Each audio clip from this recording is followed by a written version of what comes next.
अच्छा 5-7 लोग जानते हो, बस 5-7 लोग ही जानते हो। 2000, मुझे एग्जैक्ट तो याद नहीं है, 2010 से लेकर 2015-16 तक ऐसा कोई स्टूडेंट नहीं था जो है ना दलपत सिंह को जानता नहीं था। सबके लिए आदर्श थे, सबके लिए क्या थे, आदर्श थे। सब लोग यूं लेके आते थे। और वो तो मैं, हालांकि मैं हर बैच के अंदर प्रॉमिस करता हूँ कि इस बार दलपत सिंह आएंगे तो उनको मैं बैच में भेजूंगा एक बार, क्योंकि वो जब भी जयपुर आते हैं तब वो मतलब यहाँ पे आते हैं, पर वो ऑफिस में बैठ रहते हैं। उसके बाद उनको जब भी मैं मतलब उनको कई बार कहता हूँ अरे मैं बैच में जाके आधा घंटा बच्चों को मोटिवेट करके आ जाओ, पर वो फिर कहते हैं नहीं यार अब मैं बहुत पुराना हो गया हूँ, अब मेरे को लोग जानते ही नहीं है। और ये बात सही भी है, आप लोग वास्तव में जानते भी नहीं हो। वरना पहले यूं दलपत सिंह की एंट्री होती थी, लोग यूं तालियां बजाते थे भयंकर, कैसा दलपत सिंह, तो वो दलपत सिंह कहते हैं नहीं यार मैं अब आउटडेटेड हो गया हूँ, इसलिए मुझे प्लीज जो है वो क्लास में तो मत ही भेजो, इसलिए वो मना कर देते हैं।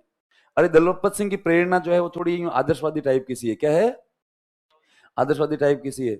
क्या साहब एक ऐसा स्टूडेंट आरएस बन गया अधिकारी, वो भी पहले अटेम्प्ट में। क्या साहब दलपत सिंह जो है वो 8वीं तक, और वो पढ़ने में बहुत ही एवरेज थे, इसलिए उनका वो खुद ही कहते हैं कि मेरा सपना था 8 तक पढ़ना। बाद में 8 तक पढ़ने के बाद उनको लगा यार 8 पढ़े हुए आदमी को आजकल लोग जो है वो अनपढ़ ही करार करते हैं, इसलिए सब जो है वो 10th पढ़ो, तो सब 10th कर ली। उसके बाद 10th की, तो उसके बाद 10th के समय घर वालों ने जो है वो कहा कि भाई जाओ आराम से कहीं ना कहीं कमाओ। लेकिन 10th करने के बाद में मुझे पता नहीं ऐसा क्यों यूं लगा कि भाई 12th तो होनी चाहिए, 10th ही ऑलमोस्ट अनपढ़ टाइप की कैटेगरी में ही है। इसलिए घर वालों ने मुझसे है ना, ठीक है ना, पहले ही कहा कि भाई नहीं हो पाएगा, मेहनत मत करो। लेकिन उन्होंने कहा नहीं मेरे को तो करनी है, ऐसे जिद पकड़ ली। तो सब 11 तो हो ही जाती है, सबको पता है 9th और 11 तो जो है वो हर किसी की हो ही जाती है। 12th में आए और सब एग्जाम दिया और फेल, वापस एग्जाम दिया फेल, वापस एग्जाम दिया फेल। अब उनकी जिद थी 12th तो पास करनी है, 12th तो क्या है पास करनी है। और भी 10th भी कोई ऐसे यूं मतलब एवरेज साधारण से परसेंटेज सी हुई है, उसमें भी कोई कोई मतलब ऐसा नहीं है कोई बहुत ज्यादा अच्छा परसेंटेज हो। 4 साल में जाके 12th हुई, 4 साल में जाके क्या हुई, 12th हुई। उसके बाद उन्होंने जिद पकड़ ली कि अब मैं ग्रेजुएशन करूंगा। जबकि उनके दोस्तों को और उनके जो भी घर वाले थे उनको सबको लगता था कि सब इनके बस की बात नहीं है, लेकिन जिद थी कि सब ग्रेजुएशन करूंगा। तो जो ग्रेजुएशन 3 साल में होती है वो ग्रेजुएशन 7 साल में हुई। ठीक है, मतलब कभी फेल कभी पास, कभी फेल कभी पास, ऐसे कर 7 साल के अंदर ग्रेजुएशन लग गए। तो ये बहुत ज्यादा है। वरना अपन को पता है कि लोग ग्रेजुएशन के दौरान जो है वो 4 घंटे पढ़ते हैं और 3 घंटे पेपर लिखते हैं। अरे बाबू ठीक ऐसे ही करते हैं। कैसे, मैंने बीए एमए के अंदर कभी ऐसा कुछ किया नहीं कि भाई हाँ ज्यादा है एग्जाम, अच्छा कल एग्जाम में उससे एक दिन पहले जाके जो है वो 1 वीक ले आए, 1 वीक पढ़ ली। 1 वीक वाले अपने आप में शॉर्ट करते रहते हैं, केवल 16 या 17 प्रश्न देते हैं, अपन उसमें भी कलाकार है, उसमें भी 4-5 काट देते हैं कि ये तो नहीं आएगा, ये भी नहीं आएगा। उसमें से कुछ चीजें पढ़ते हैं, जाके 3 घंटे लिख के आते हैं और आराम से जो है वो 55-60% के साथ मतलब के साथ ग्रेजुएशन हो जाती है। और उनको उस ग्रेजुएशन में 7 साल लग गए। अब उसके बाद उन, ठीक है साहब, उनके ऊपर प्रेशर भी आया घर वालों का, लो साहब है ना सरकारी नौ, अरे सॉरी वो जो है वो कहीं पे है ना चले जाओ दुकान वुकान पे काम वाम करो कहीं पे कोई भी। लेकिन उनको पता नहीं क्या ही मुझे जच्ची अपने दो सब दोस्तों से मिलके कि नहीं साहब सरकारी नौकरी करूंगा। उसके बाद उन्होंने जो है वो तैयारी करना स्टार्ट कर दिया। तैयारी करना स्टार्ट दिया तो एग्जाम दे फेल, एग्जाम दे फेल, एग्जाम दे फेल, एग्जाम दे फेल। अब वो किसी अपने एक रूम पार्टनर के साथ में रहते थे, और वो जो उनका रूम पार्टनर था उसने एक दिन उनसे उससे कुछ पूछा होगा ऐसे ही कि यार ये कुछ बता देना यार इसमें क्या क्या है। तभी रूम पार्टनर को भी लग रहा था कि जो आदमी बार बार हर एग्जाम में फेल हो रहा है उसको मैं इतना वो है वो ठीक है तब वो जो क्यों ही दूं। तो जब रूम पार्टनर ऐसे करके कोई एक ताना मार दिया, रूम पार्टनर कर रहा था आरएस की तैयारी और वो कर रहे थे कोई पता नहीं पटवारी वीडियो ऐसी कोई छोटी मोटी तैयारी। तो वो रूम पार्टनर ने एकदम से ताना मार दिया, अरे ये है ना ये बहुत अलग चीज है, ये समझ में नहीं आएगा। उन्होंने कहा क्यों नहीं आएगा समझ में यार, समझाएगा तो समझ में आएगा ना।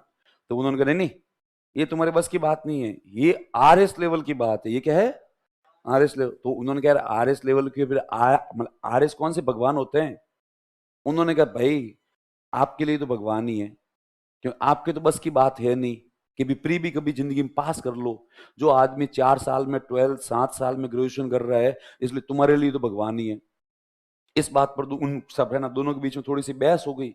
बहस हो गई तो उन्होंने कह दिया ऐसा फिर क्या होता है आरएस, आरएस जो भी बनता है वो भी होता तो इंसान ही है ना। उन्होंने कहा हाँ होते तो इंसान ही है पर वो अलग लेवल के इंसान होते हैं, इसलिए आप इस लेवल पे बहस मत करो। तो वो ऐसा करके दोनों के बीच में थोड़ी सी यूं ठीक है यूं बात हो गई तो उनको यूं भयंकर गुस्सा आ गया।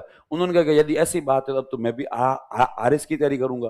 तो वो हंसने लग गया कि ले है 7 साल में ग्रेजुएशन की है और अब आरएस की तैयारी करोगे। उन्होंने कहा हाँ अब तो करूंगा। और अब तक उन्होंने आगे वाले में एकदम से हंसते हंसते कहा अच्छा अब एक बात बताओ अभी तक कितनी बार फेल हुए हो। तो वो उन्होंने एग्जाम के अंदर वो 19 बार फेल हुए थे। ठीक है ये जो छोटे मोटे एग्जाम देने के अंदर कंपटीशन में। तो वो यूं हंसे अच्छा अब देखो 19 बार फेल हुआ आदमी जो है वो अब वो कहेगा कि वो मतलब आरएस की क्या करेगा। ठीक है तैयारी करेगा। उन्होंने कहा हाँ अब तो मैं आरएस की ही करूंगा और कोई करूंगा ही नहीं बाकी वाले किताबें फाड़ के फेंक दूंगा साइड में। ऐसा होता क्या है आरएस ऐसे कर सब उसको चैलेंज दिया और चैलेंज करके वहां से रवाना हो गए। रवाना तो अब वो चैलेंज तो दे दिया पर अब उनको वास्तव में समझ में नहीं आता कि आरएस होता क्या है।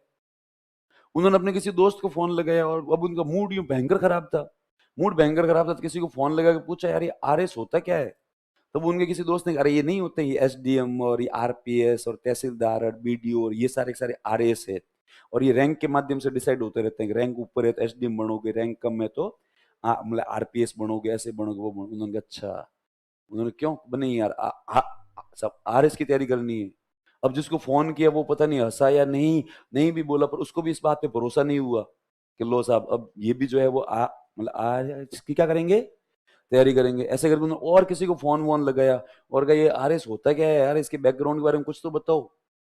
तब उनको किसी ने कहा यार ये इसके मेरे हिसाब से 3 फेज होते हैं इंटरव्यू होता है मेंस होता है और वो सॉरी ठीक है प्रीलिम्स होता है मेंस होता है इंटरव्यू होता है ये होते हैं। उन्होंने कहा हाँ। तो वैसे करते करते वो फोन लगाते लगाते किसी एक को फोन लगाया। तब उसने कहा एक काम करो मैं ज्यादा ठीक है जानता नहीं उसके बारे में है ना। जो वहां पे जयपुर के अंदर एक दिलीप सर है जो मेरे सीनियर थे कॉलेज के जमाने में। उनके बारे में मैंने ऐसा सुना है कि वो वहां पे कोई इसका ही कोई कोचिंग वोचिंग चलाते हैं। इसलिए जाके उनसे एक बार मिल लो तो वो आपको बता देंगे। तो वो आए और आके उन्होंने दिलीप सर से कहा कि सर मेरे को आपसे मिलना है। तो सर ने कहा बताओ कि सर मुझे आरएस की तैयारी करनी है। तो वो दिलीप सर ने कहा हाँ तो करो कि सर क्या क्या मतलब मेरा सिलेक्शन हो जाएगा। तो दिलीप सर ने कहा हाँ यदि आप मेहनत करोगे देखो आप हर किसी स्टूडेंट का जो है वो सिलेक्शन उसकी खुद की मेहनत से होता है। यदि आप मेहनत करोगे तो आपका हो ही जाएगा। उन्होंने कहा अच्छा लेकिन सर मैं एक बार है ना पहले मेरा बैकग्राउंड बता दूं। तो सर ने कहा हाँ बताओ। तो सर 4 साल में 12th की है। इतना सुनते ही दिलीप सर को भी एक बार तो यूं थोड़ा डाउट हुआ कि यार एक ऐसा आदमी जो 4 साल में 12th करे मतलब 3 बार फेल हुए। तो यार इसका मतलब और फिर का सर उससे भी बुरी बात ये है 7 साल में जो है वो ग्रेजुएशन करी है 7 साल में क्या ही की है ग्रेजुएशन करी है। दिलीप सर ने कहा और क्या साहब ये छोटे मोटे एग्जाम मैंने खूब दिए हैं इनके 3rd ग्रेड के पटवारियों के वीडियो के रीट मतलब रीट तो उस जमाने में होता भी नहीं था खैर जो भी ऐसे खूब ये दिए हैं सर 19 बार फेल हुआ हूं। तब एक बार तो कहते हैं दिलीप सर वो तो हालांकि उस समय तो उन्होंने कुछ नहीं कहा उनके सिलेक्शन के बाद में दिलीप सर कहे एक बार तो मुझे भी लगा कि यार ये आरएस वाला डिसीजन कुछ ज्यादा ही खतरनाक है। आरएस वाला डिसीजन क्या है ज्यादा ही खतरनाक है। पर वो दिलीप सर ने एकदम सुकरात वाला डायलॉग बोला उनको कि आप में सबसे बढ़िया बात क्या है कि मुझे मेरे अज्ञान का ज्ञान है। आपको अपनी कमियां पता है आपको अपनी कमियां क्या है पता है। आप बहुत ईमानदारी से स्वीकार कर रहे हो कि मैं इतनी इतनी बार जो है वो फेल हुआ हूं वरना कोई भी आदमी मतलब इतनी ईमानदारी से कभी स्वीकार करता ही नहीं है। हर आदमी एक्सक्यूज देता रहता है कि सब उसके पीछे कारण ये था और उसके पीछे कारण ये था। आप मानते तो उन्होंने कहा हाँ सर मैं तो हुआ हूं। तो बस यही आपका प्लस पॉइंट है और अब बस ये पढ़ना है और आपका सिलेक्शन हो जाएगा मेहनत करो। ठीक है। तो साहब उन्होंने जो है वो मेहनत करी और जो दोस्त उनका आरएस की तैयारी कर रहा था उसका प्री पास हुआ ही नहीं और साहब दलपत सिंह का प्री पास हो गया। ठीक है। दलपत सिंह का प्री पास हो गया तो उनके पूरे फ्रेंड सर्कल के अंदर खलबली मच गई भूकंप आ गया एकदम से। अरे यार दलपत सिंह का आरएस का प्री पास पहली बार में। तो हाँ यार पहली बार में प्री मतलब पास। तो दोस्तों को तो ये बात ही हजम नहीं हो। दोस्त इधर उधर फोन वोन करके नहीं और कोई होंगे यार ये कोई अलग ही नाम है ये नहीं है वो नहीं है। फिर किसी ने कंफर्मेशन दिया कि नहीं वो ही है। तो यार ऐसे कैसे हो सकता है मतलब उनका प्री पास और बाकी वाले कई सारे लोग जो है वो फेल। फिर उन्होंने मेंस का एग्जाम दिया सब इंटरव्यू कॉल हुआ। तो इंटरव्यू कॉल होते ही अपने पूरे इलाके में आसपास के इलाके में सिलेक्शन तो छोड़ो वो इंटरव्यू कॉल होते ही सेलिब्रिटी बन गए। हर कोई व्यक्ति उनका ही एग्जाम्पल दे कि यार इतनी बार फेल आदमी है उसने यार मतलब पहली बार आरएस का प्री दिया प्री पास किया और उसके बाद में मेंस दिया और मेंस भी क्या है पास किया और वो इतना सब कुछ और पूरे इलाके में सेलिब्रिटीज। सिलेक्शन से पहले ही गांव में भी लोग कहे कि ले यार ये है वो है ऐसे है। फाइनली इंटरव्यू दिया, रिजल्ट आया और पहले अटेम्प्ट के अंदर प्रॉपर RAS 54वीं रैंक थी। कौन सी थी? अरे तालियां तो बजाओ एक बार यूं। हाँ, तो लोग यूं इनको आदर्श मानते हैं, लोग इनको क्या मानते हैं? आदर्श। इसका मतलब ये है, इससे ये सिद्ध होती है सब, वो जो पहले अटेम्प्ट में जब उनका सिलेक्शन हो गया, इससे ये सिद्ध होता है कि दलपत सिंह कभी जो है वो, ठीक है, पढ़ाई में कमजोर नहीं थे, वो लापरवाह थे। वो क्या थे? लापरवाह थे। पहले उन्होंने कभी किसी एग्जाम को सीरियसली लिए ही नहीं। वे 12th है उसको भी सीरियसली नहीं लिया, उसके बाद जो है वो ग्रेजुएशन है उसको भी सीरियसली नहीं लिया। लेकिन RS के एग्जाम के समय उनका चूंकि कहना चैलेंज था कि मैं सिलेक्शन चाहता हूं, इसलिए उस चैलेंज को सहन मतलब ठीक है देखते हुए उन्होंने भयंकर मेहनत करी, और भयंकर मेहनत करी तो उसका परिणाम ये है कि जब पहले अटेम्प्ट के अंदर जो है वो सिलेक्शन, और जब उनका सिलेक्शन हुआ था, क्या बक्के हो गए लोग। वो तो आप इसलिए नहीं जानते हो क्योंकि खैर आप बहुत बाद में आए हो, 10-12 साल बाद में आए हो वरना उस जमाने के अंदर राजस्थान पत्रिका, भास्कर, इवन द है ना times of India, the Hindu, सब ने उनके बारे में आर्टिकल छापे, और ये बड़े बड़े आर्टिकल छापे। ठीक है ना, भास्कर का तो आर्टिकल यही था कि 19 बार फेल दलपत बन गया अधिकारी, दलपत बन गया अधिकारी, वो ये आर्टिकल थे। गुजरात के अंदर अपना कोई लेना देना ही नहीं, लेकिन गुजरात के अखबारों ने भी उनके बारे में छापा। उसके बाद में अभी भी जब भी युवा दिवस होता है, तब युवा दिवस अगले, ये जो पिछले साल युवा दिवस के अंदर उसका, ठीक है, उनका ही एक वो जो मतलब वो जो एग्जाम्पल था कि सब इंसानों को कुछ लोगों से प्रेरणा लेनी चाहिए, तो वो प्रेरणा के अंदर उनका एग्जाम्पल था। और वो उनका इंटरव्यू भी था छोटा सा इतना सा, उसके अंदर उन्होंने कहा कि भाई हाँ भाई, और वो उसके अंदर लिखा हुआ यही था कि जीवन में कभी हार माननी नहीं चाहिए भाई। यदि दलपत सिंह का सिलेक्शन हो सकता है किसी का ही, और वो तो जब भी यहाँ कोचिंग आते हैं, अब तो क्या क्लास हम आते नहीं है, हम तो उनको कहते हैं, मैं तो उनको कहता ही हूँ मैं कि यार जो है वो है ना, साल में 1 आध महीने की सैलरी मुझे भी दिया दिया करो, क्योंकि जब भी मुझे याद आता है तब मैं आपके बारे में बताता हूँ, इसलिए लोग आपको जानते हैं, लोग आपको क्या है जानते हैं। पर वो ऊपर उनका लॉजिक फिक्स है यार, अब मुझे कुछ जानते नहीं है, अब मैं जाके खुद मेरे बारे में बताऊंगा पूरा, और तुम्हें अच्छा है तो आपको बताना चाहिए। और वो जो पहले क्लास में आते थे तब वो है ना बोलते यही थे कि मैं बस, मेरा सार्वभौम सत्य यही है, मैं इसी सत्य को मानता हूं कि यदि मेरा सिलेक्शन हो सकता है, तो इस बैच में बैठे हुए हर व्यक्ति का सिलेक्शन हो सकता है, केवल डेडिकेशन चाहिए। केवल क्या है? डेडिकेशन चाहिए। इसलिए वो खुद ही कहते थे कि यार मेरा हो सकता है, और वो खुद अपने जो है वो मतलब असफलताएं बहुत आराम से सुनाते थे कि मैंने एग्जाम्पल दिया और नंबर आए इतने, ठीक है, मैंने ऐसे किया और मेरे नंबर आए इतने। फिर वो कहते हैं अब बताओ तुम में से यदि कोई इतनी बार फेल हुआ हुआ आदमी हो तो वो बोलो। तो पूरा बैच खामोश, पूरा बैच ही कहता है साहब 4 साल और 7 साल वाला रिकॉर्ड तो नहीं है, कभी कभार बैक जरूर लगी होगी, बाकी इतने फेल तो नहीं हुए। तब वो कहते हैं बस इतने फेल नहीं हुए हो, इसका मतलब तुम पक्का ही RS बन सकते हो। पक्का ही क्या है? RS बन। मैं बन गया यार पहली बार में, तो वैसा उनका दावा होता है। इस बार वो आएंगे तो मैं यूं प्रयास करूंगा उनको 1-2 बैच में भेजने का, हो सकता है तो आपके बैच है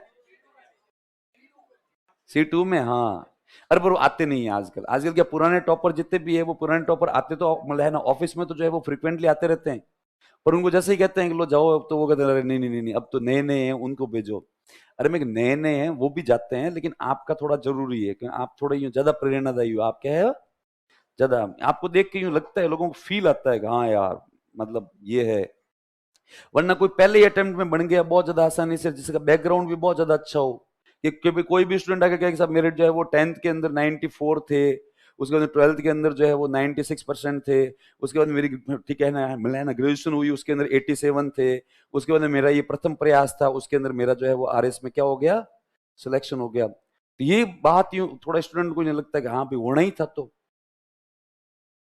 शुरू से ही ब्राइट थे, शुरू से ही क्या हो ब्राइट हो। वरना एक कोई स्टूडेंट आए, देख भाई 10th रे में ऊपर रहता है 33%, ठीक है, 12th रे में 4 बार फेल, 4 बार क्या है फेल, और उसके बाद में भी बहुत कम परसेंटेज जो है वो 12th हुई है, और फिर भी मैं RS बन गया, फिर भी क्या है मैं। तब ये लोगों को प्रेरणा आती है, लोगों को लगता है हाँ यार ये भी बन सकते हैं, तो अपन भी जो है वो बन सकते हैं। लो तो लिखो आगे, बातें बहुत ज्यादा